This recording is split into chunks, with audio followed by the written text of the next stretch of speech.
अस्सलाम वालेकुम dear students, I hope you all are fine and in good health. उम्मीद करती हूँ कि आप सब ठीक होंगे और खैरियत से होंगे। तो चले बच्चों, हम लोग स्टार्ट करते हैं आज का होम टास्क। ठीक है, आज थर्सडे 15 अप्रैल है। रोज़ की तरह हम स्टार्ट करेंगे इंग्लिश से। ठीक है, तो इंग्लिश का जो लेसन हम पढ़ रहे हैं वो है समर्स इन मरी। ठीक है, कि राइटर मरी में जाता है समर्स के दौरान और वो वहाँ के खूबसूरत नज़ारे और वहाँ की चीज़ें देखकर बहुत ज़्यादा फैसिनेट होता है और वो अपने एक्सपीरियंसेस शेयर करता है। ठीक है, आज के क्वेश्चन आंसर में जो आप चीज़ देखोगे वो ये है कि उसने देखा था कि मरी में उसके नेबरहुड में, ठीक है, जहाँ पे वो रह रहा था उसके करीब एक पैंथर आ गया था, एक जंगली जानवर आ गया था जिसने एक डंकी को मार दिया था। ठीक है, तो वो सारा कुछ बयान कर रहा है कि क्या हुआ था उस पैंथर के साथ और कैसे हुआ था। ठीक है, तो हम देखते हैं क्वेश्चन नंबर 4 कि आप राइटर की फीलिंग्स कैसे डिस्क्राइब करोगे एज अ बॉय जब उसने पैंथर को देखा था डंकी को मारते हुए इन द डोंगा गली। डोंगा गली उस जगह का नाम है जहाँ पे ये सारा वाक़या पेश आया था, ठीक है, मरी में। तो राइटर जो था वो बहुत ज़्यादा एक्साइटेड था क्योंकि ये जो सारा वाक़या हुआ था उसके घर के करीब हुआ था। ठीक है, पैंथर ने एक डंकी को किल कर दिया था। उसने राइटर ने कुछ हंटर्स को, कुछ शिकारियों को देखा था जो कि करीब से आ रहे थे उस पैंथर को मारने के लिए। दे बिल्ट मैशंस, इट मीन्स कि उन्होंने छुपने की जगह बनाई शिकारियों ने ताकि वो उस पैंथर को पकड़ सके। ठीक है, राइटर ने उस सारी कमोशन मीन्स डिस्टर्बेंस के बारे में बयान किया। ठीक है, डिफॉरेस्टेशन या जंगलात को काटने से क्या होता है, ठीक है, कंसिक्वेंस उसका क्या रिजल्ट होता है। What do you think are some of it causes, इसके क्या कॉज हो सकते हैं। ठीक है, कॉजेज मतलब वजूहात के लोग क्यों दरख्तों को काटते हैं। तो consequences of deforestation are that wild animals lose their habitat. Habitat means रहने की जगह। तो जाहिर है जब हम ट्रीज़ को काट देंगे, जंगलात को ख़त्म कर देंगे, तो जंगली जानवरों की रहने की जगह ही नहीं रहेगी। और डिफॉरेस्टेशन क्यों की जाती है, बिल्डिंग्स बनाने के लिए, रेस्ट हाउस और टूरिस्ट स्पॉट्स बनाने के लिए। ठीक है, सेकंड पैराग्राफ में कौन सी ऐसी लाइन है जो शो कर रही है कि लोगों को भी अप्रिशिएट उतना ही करना चाहिए ऐसे मकामात को जितना कि राइटर ने किया। ठीक है, तो इस क्लॉज में राइटर कहता है I hope that future generations will be able to enjoy it as I did, कि मैं ये उम्मीद करता हूँ कि फ्यूचर में आने वाली हमारी जो जनरेशन है वो भी इन चीज़ों को उतना ही ज़्यादा इन्जॉय करेंगी जैसे मैंने किया है।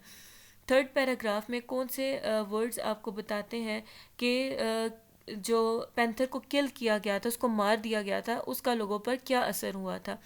ठीक है, लोग जो है उस एक्साइटमेंट को भूल नहीं सकते, वो हॉरिफाइड थे, परेशान भी थे और पुलिस को कंडेम्ड कर रहे थे, बुरा भला कह रहे थे।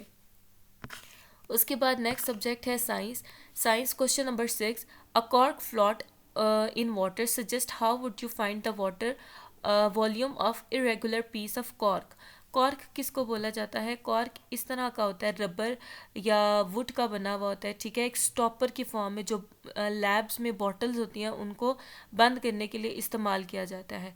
अब कॉर्क को अगर वाटर के ऊपर रखा जाए तो इसकी डेंसिटी कम होती है, वो फ्लोट करने लग पड़ता है, तैरने लग पड़ता है। अब अगर आपने कॉर्क का वॉल्यूम फाइंड करना है तो आप कैसे करोगे। ठीक है, आप क्या करोगे कि कॉर्क को फिंगर से थोड़ा सा नीचे पुश करोगे कि ये वाटर में चला जाए। तो पुश करने से पहले वाटर का वॉल्यूम देखोगे, अगर पहले वाटर का वॉल्यूम था 15, कॉर्क को नीचे पुश करने के बाद अगर वॉल्यूम हो गया है 17, तो कितने का फ़र्क आया है, 2 का। तो ये जो 2 है वो इस कॉर्क का वॉल्यूम है। ठीक है, नेक्स्ट क्वेश्चन नंबर 7 कि एक बी है, ठीक है, जो कि एक सेकंड में 250 टाइम्स अपने विंग्स को बीट करती है। ठीक है, एक सेकंड में 250 टाइम्स। तो आप बताएं कि एक दफ़ा बीट करने में उसको कितना टाइम लगता है। ठीक है, टाइम फॉर 250 बीट्स 1 सेकेंड। ठीक है, 250 बीट्स के लिए उसको 1 सेकेंड चाहिए होता है अपने विंग्स को बीट करने के लिए। 1 बीट के लिए कितना टाइम चाहिए होगा, 250 को डिवाइड कर देंगे यहाँ पे। ठीक है, 1/250, तो आंसर आ जाएगा 0.004 सेकेंड्स। नेक्स्ट है डेटा किसको बोला जाता है, कि जो साइंटिफिक इंफॉर्मेशन होती है उसको डेटा बोला जाएगा। नेक्स्ट है social studies question, chapter number 1 है our country in the world. इसकी फिलिंग द ब्लैंक्स आपने लिख लेनी है और याद कर लेनी है। Next computers, lesson number 1 internet. इसकी भी एक्सरसाइज के जो MCQs हैं ये आपने लिखने और याद कर लेने हैं। मैथमेटिक्स, ठीक है, introduction to set exercise 1E, ये लिंक है, ठीक है। यूट्यूब पे आपने ये वीडियो देखनी है, इसको सॉल्व करना है क्वेश्चन को और इनको नीट करके लिख लेना है, ठीक है। ये जो लिंक है इसी वीडियो की डिस्क्रिप्शन में भी है और आपको अलग से भी सेंड कर दिया जाएगा। नेक्स्ट है उर्दू। हम्द के अल्फाज मुतज़ाद आपने याद करने हैं। मुतज़ाद बोलते हैं उलट को, ठीक है। जैसे सफाई है तो उसका ऑपोजिट क्या होगा, उलट क्या होगा, गंदगी। ज़ाहिर जो चीज़ नज़र आए, बातिन छुपी हुई, नादिर आम, रात दिन, ठीक है। उसके बाद आपने इन ब्लैंक्स को फिल कर लेना है, इन मिसरों को पूरा कर लेना है इन अल्फाज से। नेक्स्ट है जुमलों, इन अल्फाज को जुमलों में इस्तेमाल करें। फर्स्ट है अजीब। रात मैंने एक अजीब ख्वाब देखा जिसने मुझे परेशान कर दिया। इत्र खुशबू को बोलेंगे, मुझे गुलाब का इत्र बहुत पसंद है। डाली, आम के पौधे की डाली आमों के वज़न से झुक गई थी, ठीक है। डाली शाख या ब्रांच को बोलते हैं। निराली, ये मशीन बहुत निराली है, मिनटों में कालीन की सफाई कर देती है। कादिर, अल्लाह ताला कादिर और करीम है, सिर्फ इसी से मदद मांगनी चाहिए। फिर इस्लामियात कहा जाता है। क्वेश्चन नंबर 3 जो आपने याद करना और लिखना है। क्वेश्चन नंबर 3 है अकीदे तौहीद से क्या मुराद है।